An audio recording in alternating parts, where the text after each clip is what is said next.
On today's See You Friday, I messed up! Front clip that I do, the little TikTok reel. This could probably be it right now because, oh my God.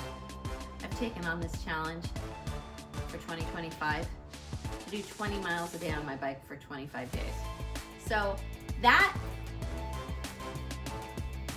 short amount of time, from 4:50 to 6:30, I have 4 alarms set.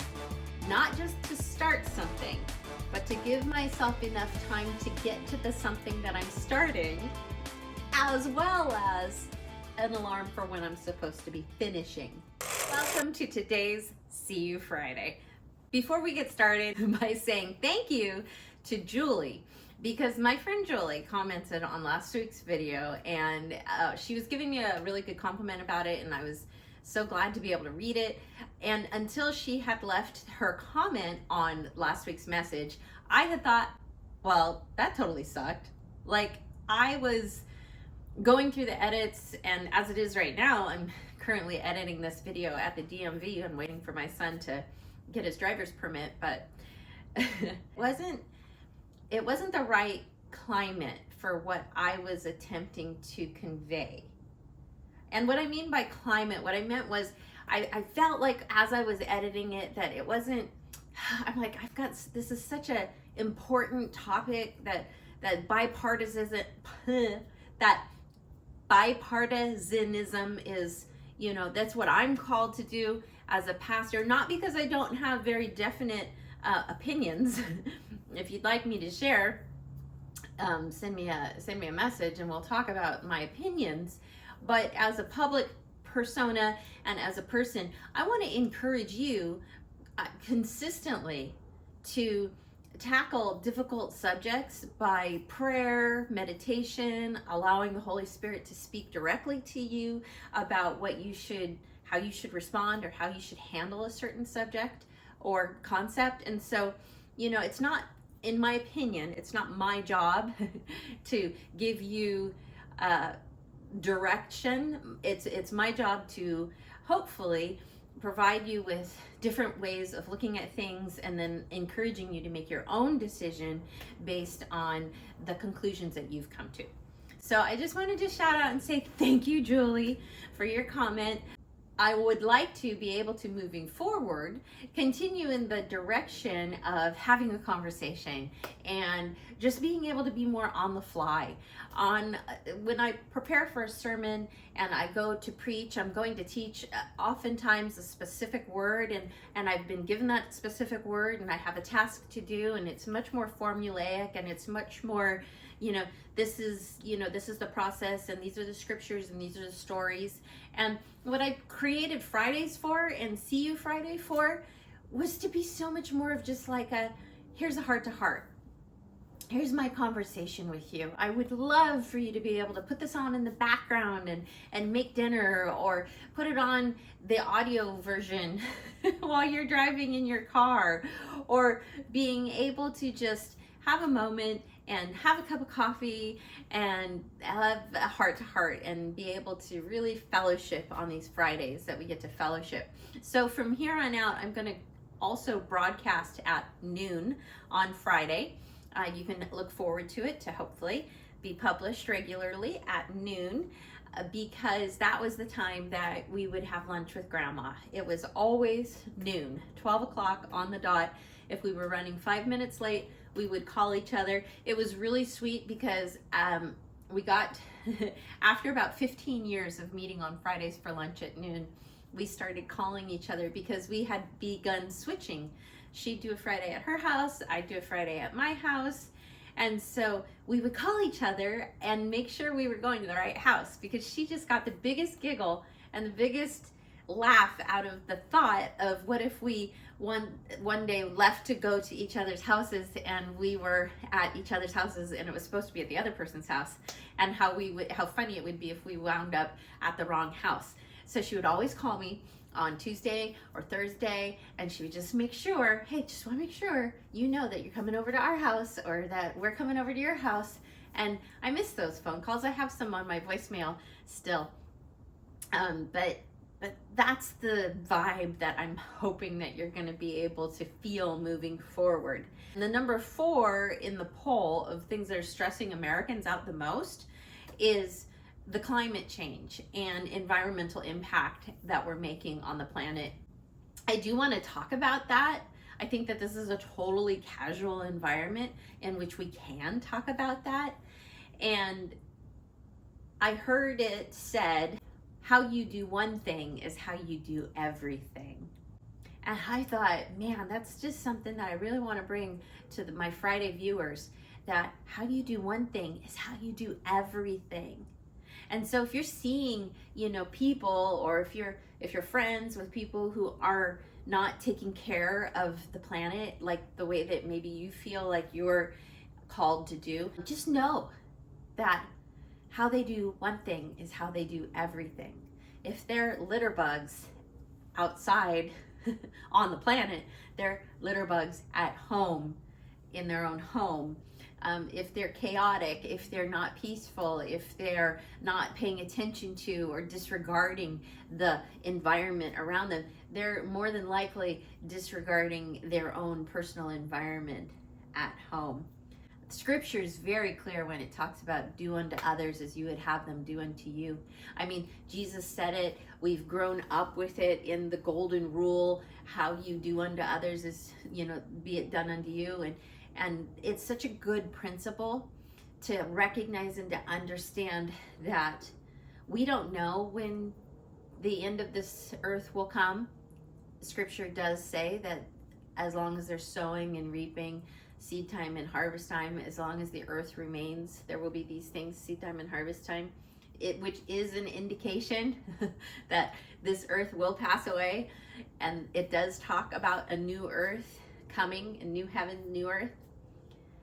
And so whether you take that literally and decide to fully jump on board that the earth is going to go away someday, or whether you take that metaphorically, as in we're going to transcend from this earth into a different earth when our bodies die, the reality is our environments are temporal.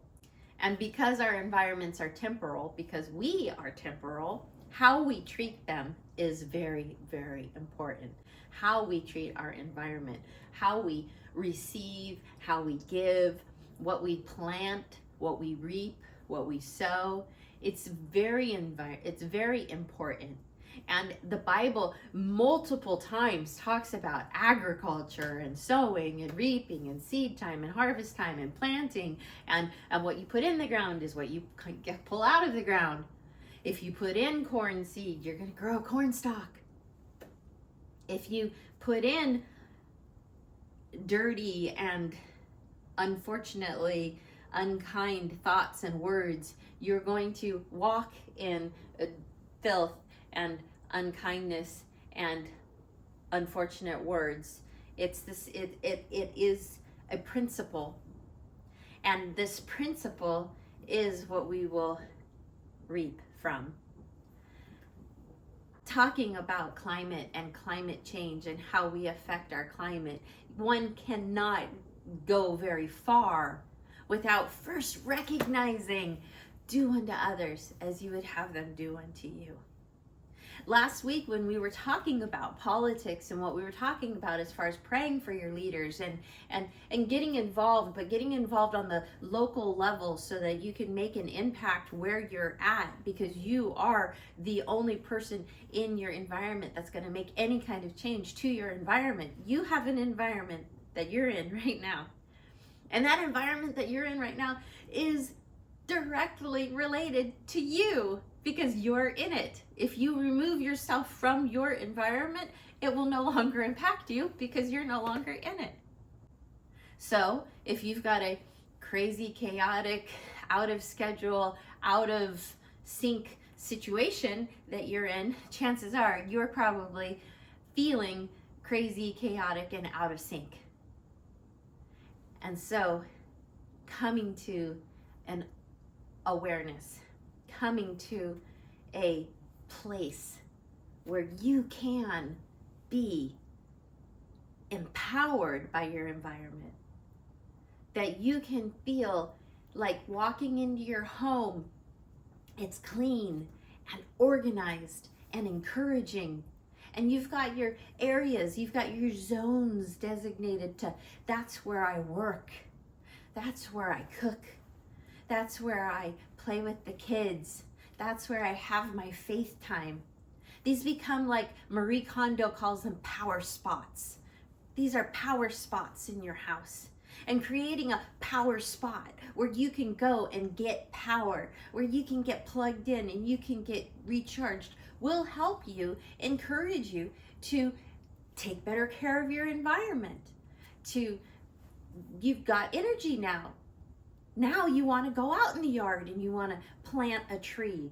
You want to go down to the shelters and you want to volunteer your time for the homeless people. And you want to change your environment socially, socioeconomically. You want to change your environment in the natural environment and being able to plant more trees and clean up the parks. And you want to be able to do all those things because at home you've created places where you can recharge. You've created zones where you can be you, your most authentic you possible. I wake up pretty early in the morning and I tell my friends I live and die by my alarm clock. I've got an alarm set like every 20 minutes, it seems like, it feels like.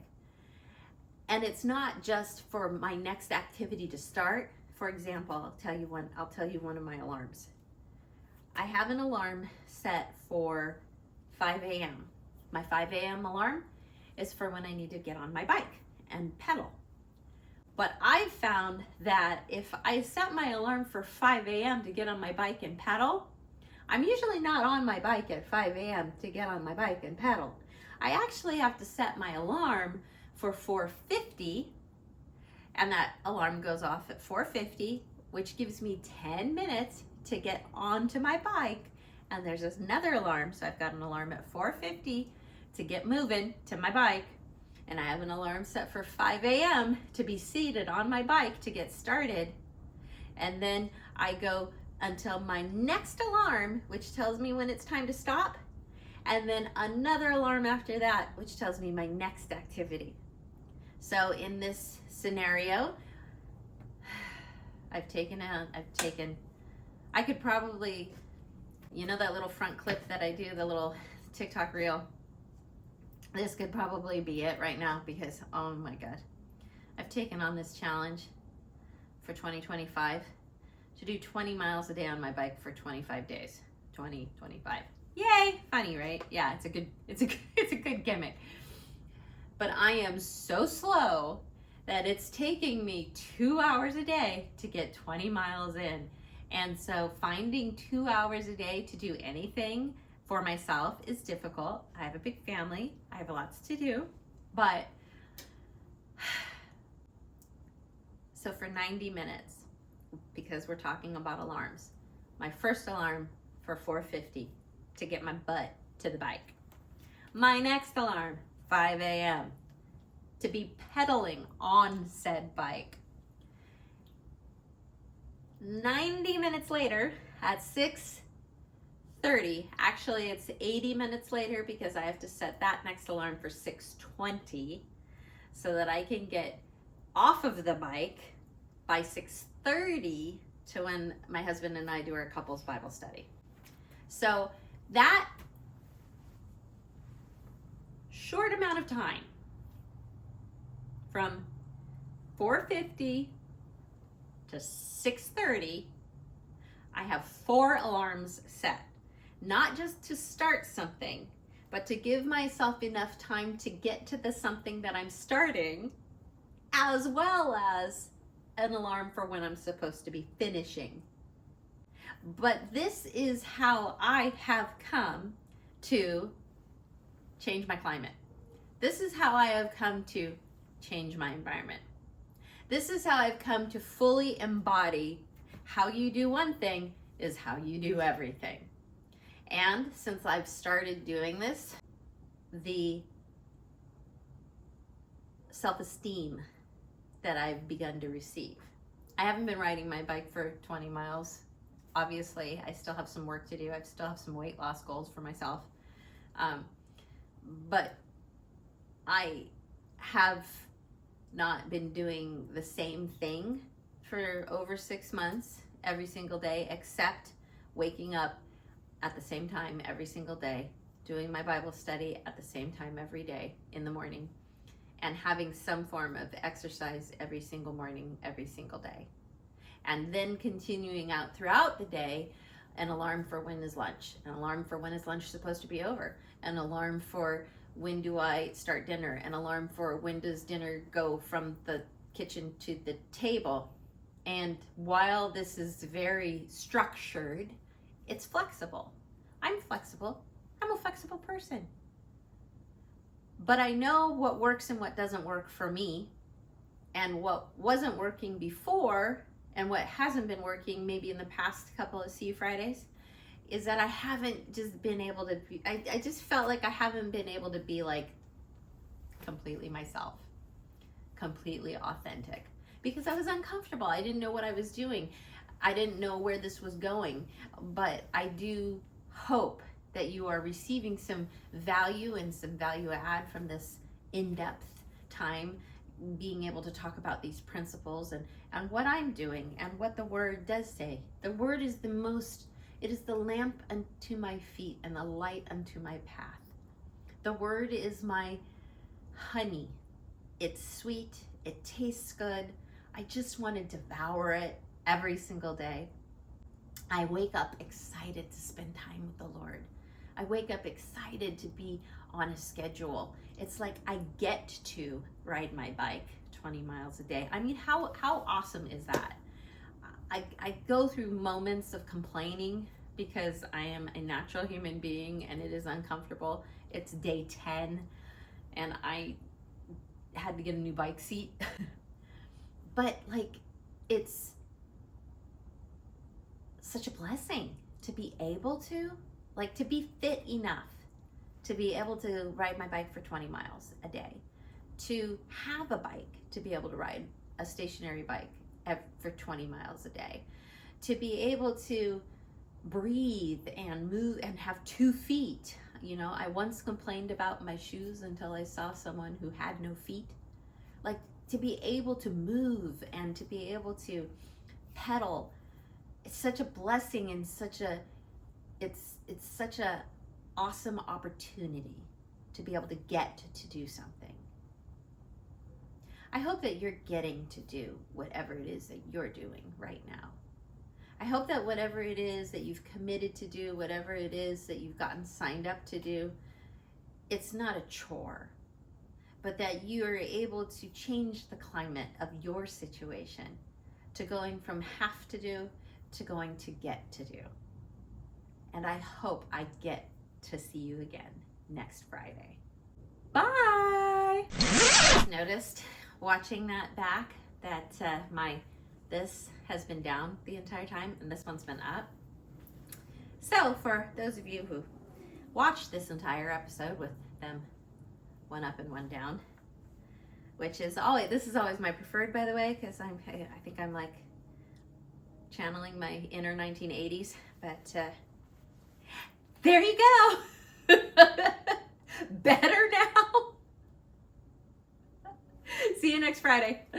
Get yourself a copy of The Power of Positive Thinking and let it do its good work in you. It says, stand up to your obstacles and do something about them. If you want things to be different, perhaps the answer is to become different yourself. Optimism, when applied to your life, develops strength and peace within you. Empty pockets never held anyone back. It's only empty heads and empty hearts that do it. Learning how to rewrite your narrative is imperative for your success.